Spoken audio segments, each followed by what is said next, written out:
When I walked into the Christmas party, my sister-in-law announced, "Open all the windows, the Indian has arrived." She said it in front of the entire family while holding the expensive perfume set I'd bought her, and my husband Kevin just sat there silently while his mother laughed and said at least someone was addressing the elephant in the room. She put the gift aside without thanking me and went back to opening presents from other people. "There's no smell problem. I shower twice a day and wear deodorant." Ashley laughed and looked at everyone for support. "All Indians say that, but we can still smell you. It's in your pores from all that disgusting food. The spices leak out of your skin." Her husband Tom nodded along. "Ashley's right. We have to air out the house for days after you visit." We'd been there 10 minutes and I'd brought homemade cookies, not Indian food. "I made snickerdoodles. There's no curry involved." Kevin's mother jumped in. "But you cook it at home. The smell sticks to you. It's embedded in your clothes, your hair, everything. Poor Kevin must be nose blind by now." Kevin still said nothing, just unwrapped his presents. "I use unscented laundry detergent and fragrance-free shampoo. If anything smells, it's not coming from me." Ashley stood up and walked past M.E., dramatically holding her nose. "See, I can smell it from here. That distinctive Indian stench, like rotting spices and body odor." She was wearing so much perfume it mad. My eyes water, but apparently, I was the problem. "Ashley, you haven't showered in 3 days. You mentioned it when we arrived." She got defensive. "I don't need to shower daily. White people don't have the same oils. We're naturally cleaner." She said this with greasy hair and visible food stains on her Christmas sweater. "That's not how biology works." Kevin's father Richard laughed. "Don't argue with her about cleanliness. You people have different standards. Ashley understands real hygiene." Ashley nodded proudly. "Exactly. I use dry shampoo. Very European. Indians wouldn't understand because you're all about excess. Too much food, too much smell, too much everything." Her son Jason, who was 8, repeated what he'd clearly heard before. "Mom says we can't visit your house because it smells like dirty people." Even the child was trained. "We've never invited you to our house." Ashley smirked. "Obviously. You know we'd be disgusted, probably have curry handprints on the walls and that ethnic smell everywhere." Kevin's mother added, "I told Kevin before he married you that mixed marriages are hard because of these cultural differences. The smell issue alone should have been a deal breaker." I looked at Kevin, waiting for him to say something, but he was checking his phone. "Your son's wife is being racially attacked and you're silent?" He shrugged. "It's Christmas. Don't make drama." Ashley jumped on that. "See? Drama. Another Indian trait. Everything's so dramatic and loud with your people. Can't just accept facts." The fact apparently being that I smelled despite showering twice daily, while Ashley considered 3-day-old sweat European elegance. "I'm going to the bathroom." I needed space before I said something I'd regret. When I opened the bathroom door, the smell hit me immediately. Mold everywhere. Towels that hadn't been washed in weeks. Soap scum so thick it was black. Ashley's makeup bag was open and everything was expired and crusty. I took photos of everything. The toilet that hadn't been cleaned in months. The trash overflowing with used products. The bathtub with a brown ring. This was their guest bathroom that Ashley was supposedly responsible for. I came back to the living room where Ashley was explaining to Kevin's aunt how hard it was having an Indian sister-in-law. "The smell follows her everywhere. I feel bad for Kevin having to sleep next to that every night. Probably has to wash the sheets daily." Kevin's aunt looked uncomfortable. "Ashley, maybe that's enough." But Ashley wasn't done. "Someone has to say it. We all think it. Indians smell bad. It's not racist, it's science. Their food, their hygiene, their culture. All of it creates this distinctive stench." Tom backed her up. "Ashley bought special air fresheners just for when they visit. Industrial strength. They hadn't visited us once in 5 years of marriage. Your bathroom has black mold." Everyone turned to look at me. Ashley went red. "What were you doing snooping in my bathroom?" Kevin's mother stood up. "Black mold? That's dangerous." I showed them the photos on my phone. The bathroom smells like sewage and mildew. The towels are growing things. There's makeup from 2015 still being used. Ashley tried to grab my phone. "You had no right to document my private space." Richard looked at the photos. "Ashley, this is disgusting. You said you cleaned yesterday for Christmas." Ashley was panicking. "It's not that bad. She's exaggerating because I told the truth about Indian smell." Kevin's aunt, who'd been quiet, spoke up. "I've used that bathroom. That smell is definitely mold, not spices." She pulled out her phone and held it up. "Can you send me those photos? This is a serious health hazard that needs reporting." Richard tried to wave her off and told her she was making a big deal out of nothing, but she kept her phone out and waited for me to send the pictures. Ashley lunged at my phone again, trying to grab it out of my hands. Tom caught her arm and held her back, his face suddenly worried as other family members crowded around to see the photos on my screen. Kevin's mother leaned in close and her face went completely white when she saw the images. I watched her realize that her daughter's bathroom looked like a biohazard while she'd spent the last hour attacking me for imaginary smells. She stepped back and put her hand over her mouth. I sent the photos to Kevin's aunt and watched Ashley start talking fast about being too busy with Jason to clean properly. She kept saying she had a lot going on, and sometimes things got behind schedule. Tom jumped in, claiming they were planning to renovate soon anyway, so it didn't really matter. Kevin's father looked at the photos on his wife's phone and asked why they were spending money on new furniture if the bathroom was falling apart. Tom's face got red and he said the furniture was a different budget. Ashley started crying and said everyone was ganging up on her when she was just being honest about facts. Kevin finally spoke up, but only to suggest we all calm down and discuss this reasonably after the holidays. I turned and looked directly at him. You're seriously suggesting I stay silent about being racially attacked for an hour while your sister's actual filth gets excused as too busy? He wouldn't meet my eyes and mumbled something about not making Christmas awkward for everyone. That's when I understood. My husband of 5 years just told me his family's comfort at a holiday party mattered more than my basic human dignity. 5 years of marriage and he was more worried about awkward Christmas dinner than his wife being called dirty and disgusting for an hour straight. I grabbed my purse off the couch. I'm leaving. You can either come with me now or stay with your family, but I'm done pretending this is normal. Kevin hesitated. Actually hesitated. He looked between me and his mother, who was shaking her head slightly at him. His own mother was telling him not to leave with his wife, and he was considering it. I stood there holding my purse and coat, waiting to see what he would choose. The room got completely quiet except for Ashley sniffling. Kevin's mother tried a different approach. She said I was being dramatic and they were just joking around like families do. I pointed at Ashley and then at Tom and Richard. Joking about my race, my hygiene, and my culture for an hour straight while I brought gifts and cookies isn't humor. It's cruelty. Kevin's mother said I was too sensitive and couldn't take a joke. Ashley nodded and said some people just couldn't handle honesty. Ashley started crying harder, claiming I'd ruined Christmas by attacking her when she was just being honest. Kevin's aunt cut her off sharply. Honesty would be admitting that 3-day-old sweat and black mold smell worse than any spice. You need to stop playing victim. Ashley's mouth fell open and she looked at her mother for support. Kevin's mother told the aunt she was being harsh, and Ashley was just expressing her opinion.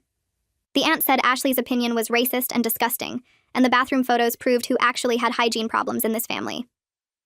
I walked out to my car and sat in the driver's seat. My hands were shaking, so hard I could barely get the key in the ignition. I waited to see if Kevin would follow me.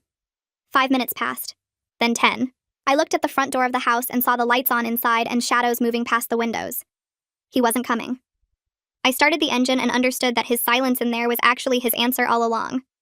5 years of staying quiet while his family attacked me wasn't going to change. This was who he was. Kevin rushed out as I was backing up the driveway. He knocked on my window and asked where I was going. I rolled down the window. I'm going somewhere I'm treated like a human being. You need to decide if that's something you actually want for your wife, or if your family's approval matters more. He said I was overreacting and we could talk about this at home. I told him there was nothing to talk about, because he'd already made his choice by sitting silent for an hour while I got attacked. He said he didn't want to cause family drama during Christmas. I put the car in reverse and told him he'd caused plenty of drama by marrying someone his family would treat like garbage while he watched. He climbed into the passenger seat and I started driving toward our apartment on the other side of town. The silence filled every inch of space between us. His phone kept lighting up with incoming messages, and he typed responses constantly. I watched him from the corner of my eye at each red light. His thumbs moved fast across the screen and his face stayed blank like he was texting about the weather instead of what just happened. We pulled into our parking garage 20 minutes later and I still hadn't heard his voice. He got out and walked to the elevator without looking back to see if I was following. Inside our apartment, he went straight to the bedroom while I stood in the kitchen. My hands were still shaking from the drive. I pulled out my laptop and logged into our phone account online. The records loaded and I scrolled through his texts from the past hour. Every single message went to his mother. Not one text to me. Not one word of apology or explanation. Just him telling her I overreacted and made a scene and ruined Christmas for everyone. He wrote that I embarrassed him in front of his whole family. He promised her we would work it out and I would calm down eventually because I always did. I closed the laptop and sat there staring at the kitchen counter. 5 years of marriage and this was what I got. His loyalty went to the people who called me dirty and disgusting. I thought about all the other times his family said things and he stayed quiet. The comments about my food at Thanksgiving. The jokes about my accent at Easter. The suggestions that I was too emotional or too sensitive or too dramatic. Every single time he told me later that I needed to understand they came from a different generation. That they didn't mean anything by it. That I should just let it go because family was family. But he never once told them to stop. He never once defended me or set a boundary or said their behavior was wrong. He just expected me to absorb it all and smile and bring homemade cookies to the next gathering. The bedroom door opened and Kevin came out in sweatpants and a t-shirt. He walked past me to the fridge and pulled out orange juice. He poured himself a glass and drank it while standing there. Then he looked at me like he was seeing me for the first time since we got home. He asked if I wanted to order pizza for dinner. Just like that. Like we hadn't just left his family's house after the worst hour of my life. Like his sister hadn't spent 60 minutes telling me I smelled bad because of my race. Like his mother hadn't laughed along and agreed. Like he hadn't sat there silent through all of it. I told him I wasn't hungry. He shrugged and said he was going to watch TV then. He grabbed the remote and turned on a basketball game. The sound filled the apartment and he settled into the couch like it was any other night. I went to the bedroom and closed the door. I sat on the edge of the bed and looked at my phone. I had 3 texts from Renata asking if I was okay. She knew I was going to Kevin's family Christmas party, and she knew how his family treated me. I typed back that I needed to stay at her place for a few days. She responded immediately saying her guest room was ready whenever I needed it. I thanked her and said I would come by tomorrow. Then I lay down on top of the covers and stared at the ceiling. The apartment was quiet except for the TV noise from the living room. I could hear the announcers talking about the game and the crowd cheering. Kevin's life was continuing like normal while mine felt like it was breaking apart. Morning came and I heard Kevin moving around in the kitchen. The smell of coffee drifted into the bedroom. I got up and walked out to find him making eggs at the stove. He smiled when he saw me and asked what I wanted for breakfast. His voice was cheerful like we were starting a regular Saturday. Like yesterday never happened, like we didn't have a massive problem sitting between us. I told him I was going to stay at Renata's for a few days. His smile disappeared. He asked why I would do that. I said I needed space to think about whether this marriage could continue. He put down the spatula and turned to face me completely. His eyes went wide and he asked if I was serious. I told him I was completely serious. He started talking fast then. He said we should discuss this and work it out and not make any big decisions when we were both upset. I reminded him I was the only one upset yesterday. He sat silent while his family attacked me for an hour. He followed me to the bedroom while I pulled out my suitcase. He kept saying we could fix this and it wasn't that bad, and his family didn't mean anything by it. I packed clothes and toiletries while he stood in the doorway. He promised he would talk to them and set boundaries and make sure it never happened again. I stopped packing and looked at him. I asked how many times he had made that exact promise over the past 5 years. He went quiet. I told him this was the same conversation we had after his mother criticized my career choices last year. The same conversation we had after Ashley made fun of my clothes at the family reunion. The same conversation we had after his father said I was too loud at dinner. Every single time he promised things would change, and every single time nothing did. He said this time was different because he understood now how serious it was. I zipped up my suitcase and told him I was exhausted from having this conversation over and over while nothing ever changed. He grabbed my arm gently as I tried to walk past him. He said he loved me and didn't want me to leave. I pulled my arm away and said if he loved me, he would have defended me yesterday. If he loved me, he wouldn't have texted his mother instead of me on the drive home. If he loved me, he wouldn't be acting like everything was fine this morning. He let go, and I walked out of the bedroom with my suitcase. He followed me to the front door, still talking. He said he would do better and be better and prove to me he could change. He said he would call his mother right now and tell her she was wrong. I opened the door and told him I would think about everything while I was at Renata's. He asked how long I would be gone. I said I didn't know yet. Then I left and drove to Renata's apartment across town. She opened the door before I could knock. She must have been watching for me from her window. She took my suitcase and pulled me inside and wrapped me in a hug. I stood there in her arms and finally let myself cry. Everything from yesterday came pouring out. The comments about my smell, Ashley's disgusting bathroom, Kevin's silence, his texts to his mother, his casual breakfast offer this morning. Renata held me and let me sob into her shoulder. When I finally stopped crying, she led me to her couch and made me tea. I told her everything that happened in detail. Every racist comment, every moment Kevin said nothing, every excuse he made this morning. She listened and her face got angrier with each thing I described. When I finished, she said she was furious on my behalf. Then she said something that made my stomach drop. She pointed out this wasn't the first time Kevin chose his family's racism over my dignity. It was just the most obvious example. We sat there while that truth settled over me. She was right. This wasn't new behavior from Kevin. It was just the worst version of behavior he had shown for 5 years. Renata got up and came back with a notebook and pen. She said we should make a list of every time Kevin stayed silent during family racism. I didn't want to at first. Writing it down would make it real and permanent. But she insisted gently. She said I needed to see the pattern clearly. So we started listing incidents. His mother's comment about my food last Thanksgiving. Ashley's joke about my accent at Easter 2 years ago. Richard's statement that I was too sensitive at Christmas 3 years ago. Kevin's aunt asking if I was sure I wanted to wear traditional Indian clothes to the family photo. His mother suggesting I straighten my hair because it would look more professional. Ashley saying my cooking smelled weird when I brought food to a potluck. On and on the list grew. Renata wrote each one down in her neat handwriting. When we finished counting, we had 23 separate times. 23 occasions where someone in Kevin's family said something racist or culturally insensitive, and Kevin either stayed silent or told me later I was overreacting. Seeing it written out like that broke something in me. Each incident alone seemed small enough to excuse, but together they formed a clear picture of a man who would never protect me from his family.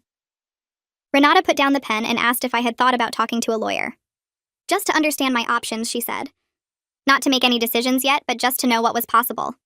I hadn't considered it before that moment. Divorce felt too big and too final. But looking at that list of 23 times made me realize this marriage might already be over. I asked if she knew anyone. She nodded and pulled out her phone. She had a friend who worked in family law named Graham Callahan. She said he was kind and straightforward and would give me honest advice. I took his number and called him right there from Renata's couch. His assistant answered and I explained I needed a consultation. She scheduled me for Monday afternoon. I hung up and felt both relieved and terrified. Talking to a divorce lawyer made everything feel more real. Graham's office was in a tall building downtown with big windows overlooking the city. His assistant led me to a conference room and he came in a few minutes later. He was older with gray hair and a calm expression. He shook my hand and asked me to tell him what brought me in. I went through everything. The Christmas party. Kevin's silence. The 5 years of similar incidents. The list Renata and I made. He listened without interrupting and took notes. When I finished, he looked up at me. He said emotional abuse and failure to protect from family harassment were valid reasons for divorce in our state. He said I wasn't overreacting like Kevin kept suggesting. He explained the process would take several months and we would need to divide assets and handle paperwork. He asked if Kevin and I owned property together. I said no, we rented our apartment. He asked about joint accounts. I said we had one checking account but kept separate savings. He nodded and said that would make things simpler. Then he asked the question I had been avoiding. He asked if I was sure I wanted to proceed with divorce, or if I wanted to try counseling first. I told him I didn't know yet. He said that was okay, and I should take time to think. He gave me his card and said to call when I was ready. I drove back to Renata's feeling drained. She was making dinner when I got there. I told her what Graham said. She asked how I felt about it. I said I felt sad and angry and relieved all at once. Sad that my marriage was ending. Angry that Kevin never defended me. Relieved that maybe I could have a life without constantly defending my right to exist. We ate pasta and watched a movie and didn't talk about Kevin or his family for the rest of the night. 3 days went by at Renata's place. Kevin texted me constantly asking when I was coming home. I didn't respond much. Then on the third evening, someone knocked on Renata's door. She looked through the peephole and turned to me with wide eyes. She said Kevin was outside with flowers. I sighed and told her to let him in. He came inside holding a huge bouquet of roses and a folded letter.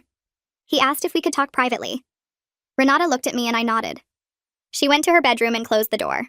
Kevin sat down across from me and put the flowers on the coffee table. He said he wrote me a letter explaining everything. He handed it to me and I unfolded the pages. His handwriting covered both sides. I read while he sat there watching me. The letter talked about how much he loved me, how he knew he messed up, how he promised to do better going forward, how I needed to understand his family was set in their ways and changing them would take time, how he hoped I could be patient while he worked on setting boundaries. But nowhere in the 3 pages did he actually say what his family did was wrong. Nowhere did he call it racism. Nowhere did he condemn their behavior or take full responsibility for his silence. It was all about him trying harder and me being more understanding. I finished reading and folded the letter back up. I handed it to him and said I would consider marriage counseling, but I was also keeping my consultation with Graham. And he needed to understand I was serious about divorce if things didn't change fundamentally. He agreed immediately. Too fast. Like he was just saying what I wanted to hear. I realized in that moment he thought this was another incident he could smooth over with temporary good behavior. He thought if he was nice for a few weeks, I would come back and everything would return to normal. He didn't understand this was different. This was me actually considering leaving for good. 2 weeks later, we sat in a marriage counselor's office. Kevin had found her online and made the appointment. Her name was Dr. Smith, and she had a small office with comfortable chairs and soft lighting. She asked us each to explain why we were there. Kevin went first. He said we had a disagreement at a family gathering and it got blown out of proportion. He said his family could be difficult sometimes, but they meant well. He said I was very sensitive about cultural issues and sometimes overreacted to things that weren't actually racist. Dr. Smith turned to me and asked for my perspective. I went through what happened at Christmas. The comments about my smell, Ashley's bathroom, Kevin's silence, his texts to his mother, the list of 23 incidents over 5 years.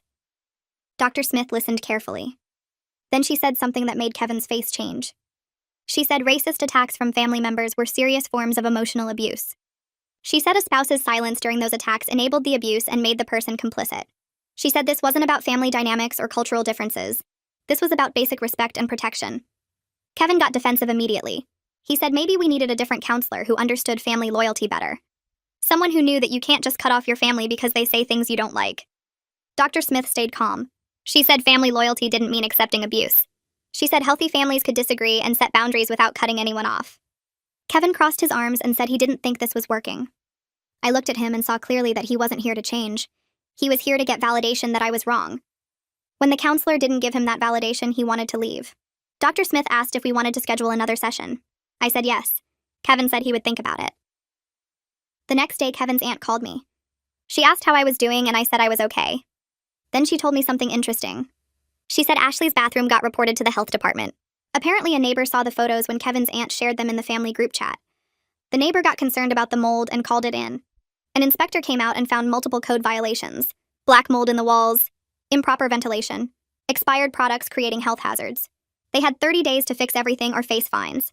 Ashley was furious and blaming me for starting all this. But Kevin's aunt said the inspector would have found the problems eventually anyway. She said maybe this would teach Ashley some humility about criticizing other people's hygiene. I thanked her for telling me and we hung up. I felt a small sense of justice knowing Ashley's actual filth was getting addressed. But mostly I just felt tired. Tired of this family and their dysfunction. Tired of fighting to be treated with basic respect. Tired of hoping Kevin would change into someone who actually defended his wife. Kevin called me 3 days after I got the news about Ashley's health department inspection. He didn't ask how I was doing or whether I was okay after everything that happened at Christmas. He just launched right into it, telling me I needed to call Ashley and apologize for causing all this trouble. I sat on Renata's couch holding the phone away from my ear for a second, trying to process what he'd just said.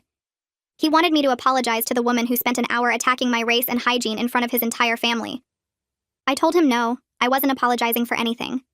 He started talking faster, saying Ashley was really upset and the whole family was mad at me now. I pointed out that I didn't report her bathroom to anyone. I just took photos to document the truth after she spent an hour calling me dirty. Kevin said it didn't matter because now Ashley had to spend thousands of dollars fixing everything, and it was all because of me. I reminded him that natural consequences weren't my responsibility to fix. If Ashley's bathroom was so disgusting that it violated health codes, that was on her, not on me for documenting her lies. He got quiet for a minute and then asked if I was really going to let this destroy his family relationships over some comments that weren't meant to be hurtful. That's when I knew nothing was going to change. Our fourth counseling session happened 2 weeks later, and it went exactly like the other 3. Kevin sat on one side of the room promising he would try harder to set boundaries with his family. Then the counselor asked him directly if he would defend me at the next family event, and he started hedging. He said he couldn't control what his family said, and I needed to develop thicker skin about cultural differences. The counselor pointed out again that racist attacks weren't cultural differences, they were abuse. Kevin crossed his arms and said maybe his family had a point about some things and we needed to meet in the middle. I looked at him sitting there in his nice shirt and tie, looking reasonable and calm, and I realized he was never going to choose me over them. After the session ended, I sat in my car and called Graham. I told him to start the divorce paperwork. He asked if I was sure, and I said yes. I'd been sure since Christmas. I just needed to stop hoping Kevin would change into someone he wasn't. Kevin got served with the papers at work 3 weeks later. He called me immediately, his voice shaking, asking what I was doing and why I didn't warn him this was coming. I reminded him about all 4 counseling sessions where I said I couldn't stay in a marriage where my husband let his family attack me. He actually sounded shocked, like he thought those were just words I was saying to make a point. He kept saying we could fix this and I just needed to give him more time. I told him he'd had 5 years and I was done waiting. He showed up at Renata's apartment that night with flowers and a card. Renata answered the door and told him I wasn't interested in talking. He tried to push past her and she threatened to call the cops. He finally left the flowers on the doorstep and drove away. The card said he was sorry for not standing up for me sooner, and he understood now how serious this was.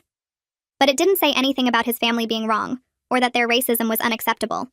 It was just another version of the same apology he'd given me 23 times before. The divorce mediation took place 6 weeks after he got served. We sat in a conference room with a mediator who walked us through dividing everything up. It was straightforward because we didn't have kids and we'd kept our finances mostly separate. Kevin got the apartment because his name was on the lease. I got most of the furniture because I'd bought it. We split the savings account down the middle. The whole thing took 3 hours and felt weirdly businesslike for ending a 5-year marriage. Kevin's mother tried calling me twice during that time, but I sent it to voicemail. After we signed everything, Kevin asked if we could talk privately. I said no. Everything that needed to be said had been said. He looked hurt and told the mediator I was being unreasonable. The mediator just handed him his copies of the paperwork and showed us both out. 6 months after that Christmas party, I moved into my own apartment in a neighborhood I actually liked. It was smaller than the place I'd shared with Kevin, but it was mine. I cooked whatever I wanted, and the whole place smelled like cumin and coriander and turmeric, without anyone complaining. I hung up photos of my family and bought colorful blankets and pillows that Kevin would have said were too ethnic. Renata helped me move in, and we ordered Indian food for dinner, eating it straight from the containers while sitting on my new couch. Kevin signed the final divorce papers the week before, and his lawyer sent them to Graham, who sent them to me. I looked at Kevin's signature on the document and felt sad for a minute. Not because I wanted him back, but because the marriage I thought I had never actually existed. I'd spent 5 years thinking he would eventually stand up for me, and he'd spent 5 years thinking I would eventually accept being treated like garbage. We were both wrong about each other. But now I was free to live without constantly defending my right to basic human dignity, and that felt better than staying in a marriage where I had to fight for respect every single day.